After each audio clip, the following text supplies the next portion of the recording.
In this podcast, we want to begin with a question. What time does your school begin each day?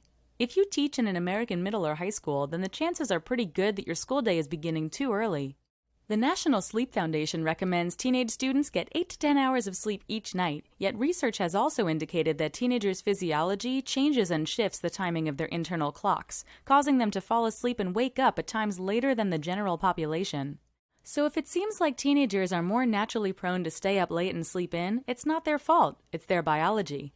Interestingly, in 2015, the Center for Disease Control announced that approximately 75% of American middle and high schools begin before 8:30 a.m. The median time was 8:03. This combination of students' sleep rhythms, the recommended hours of sleep, and school start times actually works against the health and well-being of students.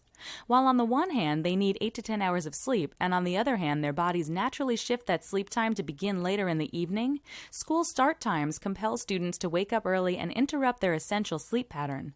This is one important factor contributing to a generation of chronically sleep-deprived students.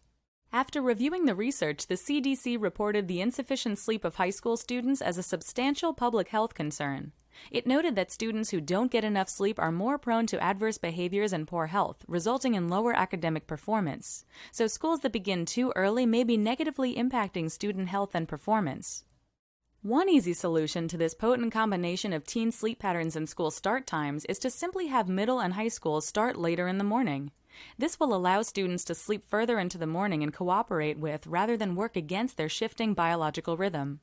Early start times, the National Sleep Foundation says, cause students to wake up when the adolescent's body still says it's the middle of the night. However, if students had the opportunity to sleep later, they would receive more sleep and feel more rested and alert by the time class begins. Many schools have listened to the CDC's and National Sleep Foundation's research to push back start times. The Board of Education for Barrington High School District 220 in Illinois, for example, recently voted to push back its start time for its 2 middle schools and its high school by over an hour, citing recent research as part of its justification. Many other districts have begun considering a change and engage their communities in discussion.